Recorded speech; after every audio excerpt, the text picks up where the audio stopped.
Rais wa Uturuki Recep Tayyip Erdogan ameongeza juhudi za kidiplomasia kusuluhisha mzozo unaozidi kuongezeka kati ya Israel na Iran, akifanya mawasiliano ya simu ya siku ya leo Jumatatu na Rais Masoud Pezeshkian, rais wa Iran, pamoja na rais wa Urusi Bwana Vladimir Putin. Erdogan anasisitiza utayari wa Uturuki kusaidia kupunguza mvutano, akionya juhudi ya hatari ya vita vya kikanda na kuzitaka pande zote kurudi kwenye mazungumzo ya diplomasia. Katika mazungumzo yake ya simu na mwenzake wa Iran Masoud Pezeshkian, Erdogan amezungumzia mvutano unaozidi kuongezeka kati ya Israel na Iran. Erdogan alisema Uturuki iko tayari kuchukua jukumu la kuwezesha kusaidia kumalizika kwa mzozo huo na kuunga mkono kurejea kwa mazungumzo ya nyuklia, kulingana na kurugenzi ya mawasiliano ya Uturuki.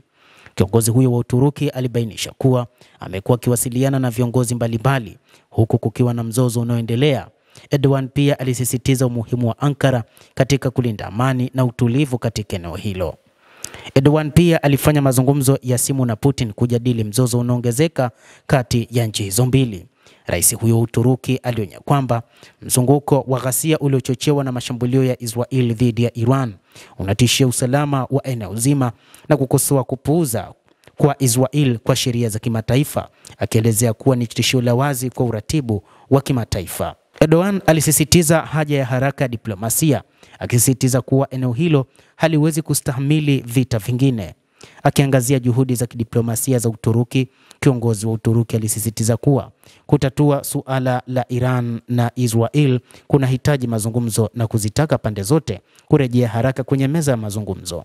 Erdogan pia alionya dhidi ya kuruhusu mashambulizi ya hivi karibuni na kugeuza mawazo kutoka kwa mzozo wa kibinadamu unaoendelea huko Gaza, akionya kwamba Israel inaweza kujaribu kuunda hali zisizoweza kurekebishwa ardhini.